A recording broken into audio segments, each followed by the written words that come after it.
Picture this. You're in the biggest stadium in Seoul. The backstage lights are flickering because the synthesized beat of the encore track is literally rattling the subwoofers. Outside, 20,000 fans are screaming at the top of their lungs for the world's biggest K-pop trio.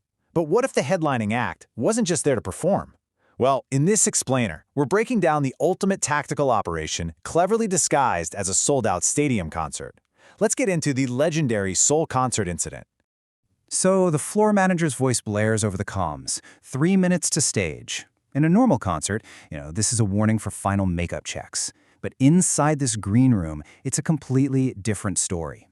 Rumi is calibrating her dual-blade microphones, the faint blue runes etched along the polished chrome glowing to life, asking for energy readings. Zoey is tapping rapidly on her synth pad, neon spectral code reflecting in her eyes. This countdown isn't just for a performance, it's the ticking clock on a high-stakes containment mission happening right under everyone's noses.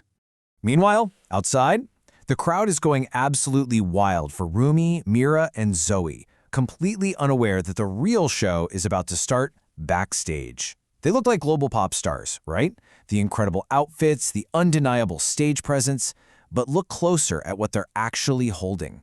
Those aren't just stage props. They are fully armed and ready for a war hidden in plain sight. Section 1. The Ultimate Double Life. To really grasp this incident, we have to look at how these headliners seamlessly blend pop culture with lethal demon-hunting mechanics. Their stage instruments are highly calibrated weapons. Rumi, the frontwoman, wields those chrome dual-blade mics with the glowing blue runes. Zoey, the tactical anchor, operates a modified synth pad cascading with spectral code, and Mira pulls the heavy leather strap of her amplified bass guitar tight across her shoulder, an instrument that doubles as a sonic cannon charged with holy light. As Mira put it, she was getting tired of the basic choreo anyway. Section 2. Anomaly under center stage. Pyrotechnics blast into the dark sky, and they prepare to rise on the elevator platform. But the energy readings are going off the charts. Zoey warns the team with a terrifying realization. The rift isn't just near the stadium. It's directly under the center stage. Think about the logistics of that for a second. The danger is actually anchoring itself using the heavy, low-frequency sub-bass of their very own encore track. The vibration of the concrete floor itself is pulling the entity right in. And we aren't talking about a minor glitch here. This is a level 4 shadow fiend, a massive, highly dangerous anomaly right in the middle of a packed arena. One dropped beat, one missed cue, and 20,000 fans are right in the blast radius. So what is a shadow fiend? It's a towering demon composed of shifting dark smoke and glowing red eyes. Imagine the scene. They're performing, the heavy sub-bass drops, and suddenly a blood-curdling screech echoes over the stadium speakers. Thick black tendrils of smoke burst right through the LED panels of the stage floor. When this entity fully materializes, the stadium plunges into dark crimson emergency light. But to the crowd cheering wildly, it just looks like an incredibly edgy, high-concept visual effect. Section 3. Engaging the Shadow Fiend. The demon is here. The emergency lights are blazing red, and this is where the combat mechanics kick in, disguised as flawless choreography. The entire containment ward relies on Mira, keeping the beat frequency locked at exactly 128 beats per minute. She slaps those bass strings, literally sending pulses of visible white energy across the concrete floor to keep the barrier intact. If she loses that rhythm, the containment ward completely collapses. With the rhythm locked in, Rumi leads from the front, but instead of just singing the opening line, she sweeps her mic stand low, sending a spectral blade cutting right through the fog machine smoke. And then, she uses a high-pitch, holy-frequency vocal run, "Break the dark, ignite the light," to hit the demon with a concentrated sonic wave.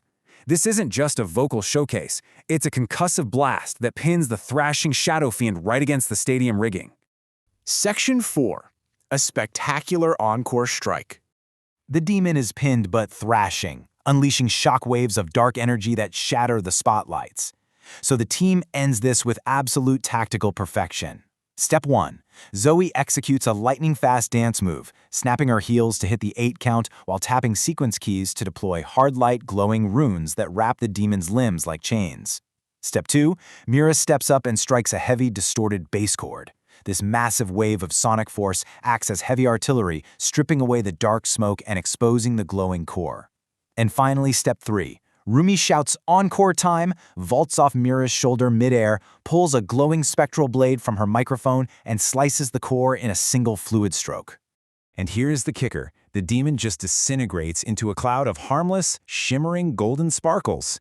To the 20,000 fans screaming their lungs out, this brutal, magical finisher just looks like a perfectly timed rain of gold that flawlessly matches the stage fireworks Zoey triggers right from her wrist pad. The rift is closed. Distortion levels return to 0. Rumi lands cleanly on one knee right on the final pose of their choreography just as the stage lights slam back on full power. The main track fades out into the deafening roar of the stadium, and Mira winks at the front row, yelling into her mic, "Thank you, Seoul! Good night!" 20,000 cheering fans are entirely none the wiser. Section 5, the next target awaits. 5 minutes later, backstage, the adrenaline is slowly fading.